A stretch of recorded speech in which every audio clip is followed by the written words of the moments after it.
औरत मोहब्बत का इजहार करके कैद हो जाती है जबकि मर्द आज़ाद हो जाता है।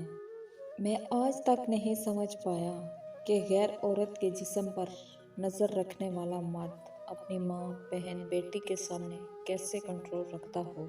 औरत की फितरत है कि वो घर मोहब्बत की खातिर बहुत सी कुर्बानियाँ देती हैं,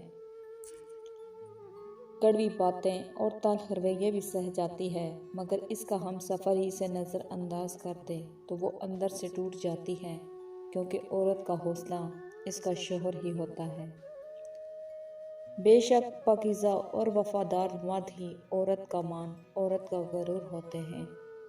जब एक औरत या लड़की अपनी मोहब्बत पर सब्र कर लेती है तो मर्द का बुरा वक्त शुरू हो जाता है। जिस दिन तुम्हारा सबसे करीबी तुम पर गुस्सा करना छोड़ दे तो समझ जाओ तुम इसे खो चुके हो। वो जगह छोड़ दो जहाँ तुम्हारे एहसास और तुम्हारे अल्फाज की कदर ना हो, फिर चाहे वो किसी का घर हो या फिर किसी का दिल।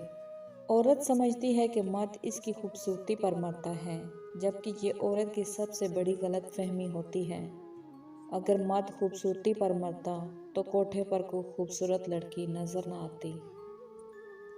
मर्द तो पाकीज़गी और हया का दीवाना होता है, और जो हकीकी मर्द होता है वो औरत के साथ रिलेशन रखने के बजाय निकाह की ख्वाहिश रखता है।